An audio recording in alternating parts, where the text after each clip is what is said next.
भारत के सबसे शक्तिशाली ऋषि जिनके सामने ब्रह्मा विष्णु महेश भी हो जाते थे नतमस्तक। नंबर 6 है ऋषि शौनक। ऋषि शौनक का नाम 6ठे स्थान पर आता है। वे भी बहुत बड़े ज्ञानी और तपस्वी थे। शौनक जी ने बहुत सारी धार्मिक ग्रंथों की रचनाएं की थी। उनका ज्ञान और तपस्या बहुत प्रसिद्ध थे।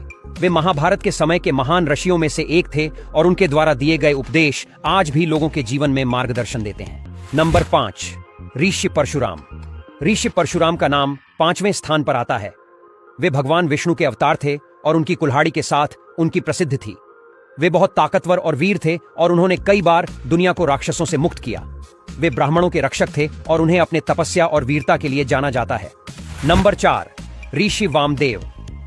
ऋषि वामदेव का नाम 4थे स्थान पर आता है। वे बहुत प्रसिद्ध ऋषि थे और उनके बारे में कहा जाता है कि वे अपने समय के सबसे बुद्धिमान और विद्वान थे। उन्होंने वेदों का गहन अध्ययन किया और वेदों के ज्ञान को लोगों तक पहुंचाया। वामदेव जी ने जीवन के कई रहस्यों का खुलासा किया और वे ज्ञान की ज्योति थे। नंबर 3 ऋषि विश्वामित्र। ऋषि विश्वामित्र का नाम 3रे स्थान पर आता है। वे पहले एक राजा थे, लेकिन बाद में उन्होंने तपस्या करके अपने जीवन को पूरी तरह से बदल दिया। वे एक महान ऋषि बने और वे रामायण में महत्वपूर्ण पात्र हैं। उन्होंने कई शक्तिशाली यज्ञ किए और वे ब्रह्म ऋषि के स्तर तक पहुंचे।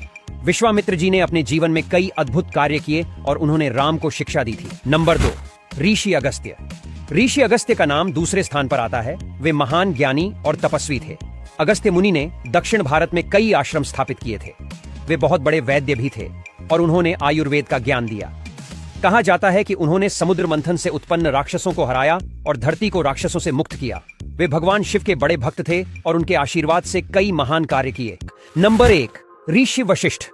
ऋषि वशिष्ठ का नाम सबसे पहले आता है। वे भगवान श्री राम के गुरु थे और वे ब्रह्मा जी के शिष्य थे।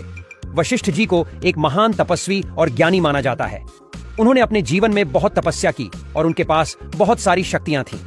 उनके बारे में कई कहानियां हैं जिनसे हम सीख सकते हैं कि सच्ची तपस्या और ज्ञान से इंसान को सब कुछ प्राप्त हो सकता है।